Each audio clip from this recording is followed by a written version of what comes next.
እኮ ሳትነካኪኝሽ በትነራት ያወራሽ ነው አውሪኝ ሳትነካኪኝ አውሪኝ ያው በቃ እሺ እሰማሻለሁ አውሪኝ ጀመር ካሁን በኋላ እኔ እናንተ እንደዚህ እንድንነጋገር አልፈልግም እኮ ምን እንደፈላጉት እንዴ እንድንነጋገር ነው እኮ እንዴ ያወራን እየተነጋገርን ነው በቃ እንደዚህ ተናደን እንድታወራኝ አልፈልግም እሺ በስነስርዓት ምን እኮ በስነስርዓት ምን ልስማሽ በስነስርዓት አውረኛ በእግዚአብሔር ምንድን ነው የጣለብኝ በእናታችሁ እሺ ያው እዚህ ጋር ቁጭ በይ ያው እዚህ ጋር ከዛ እኔ እዚህ ጋር ልቁም ከዛ የምትፈልጊውን ነገር አውሪኝ ከዛ እንግባባ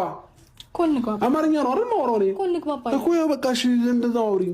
እያረግሽ ያለሽው አክትሽ ማለት ነው እሷን ለማናደር ለማስቀናት ነው የሚመስለው እንደዛ ነው የሚመስለው በቃ እንደዛ ካልመሰለ ደግሞ ታይኝና አውርተን እንግባባ ሰላም እንፍጠር አለቀ በቃ እንደዛ አደርጋለሁ እሺ ፍላጎትሽ ምንድነው ንገሪ ፍላጎትሽ ምንድነው ሰሞኑን ምን እያልከኝ ነበር ኦኬ ሰሞኑን ሀሳብ ተቀበለሽ ነው ኦኬ ከኔ ጋር መቀጠል ፈልጋለሽ አዎ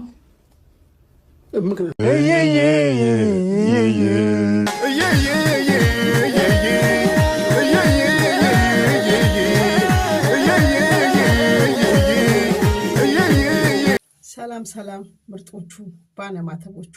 ሙስሊም እህቶቼም እንደዛ ሩታ በእንደዚህ አይነት እንደዚህ ተነሳርሰሽ እባብ መስነሽ እንደዚህ ኃይለኛ ፍቅር ሰጪ መስነሽ የመጣሽው እውነት አብረሽን ትክክለኛ አፍቅረሽ ሆኖ እንደመጀመሪያ እብድብድ እንዳጫወሽንኛል ማለት ነው እንደሱ እንደመጀመሪያሽ ነው ወይንስ በኤርሜና ንዴት እብድብድ ልታጫውችው ነው እንደዚህ ተገናንጸሽ ምን ብነሽ እርቃናሽን ይሄ አሁን የአራስ ደንብ ነው 2 ወር እንኳን ሞናሽ አልሞናሽም እኮ ነው ወይንስ አደባባይ አክምባሎ ሰበራ የሚባል ነገር አለ አክምባሎ ሰበራው ያቅነሽ ያልሻል አክምባሎ ካልተገኘ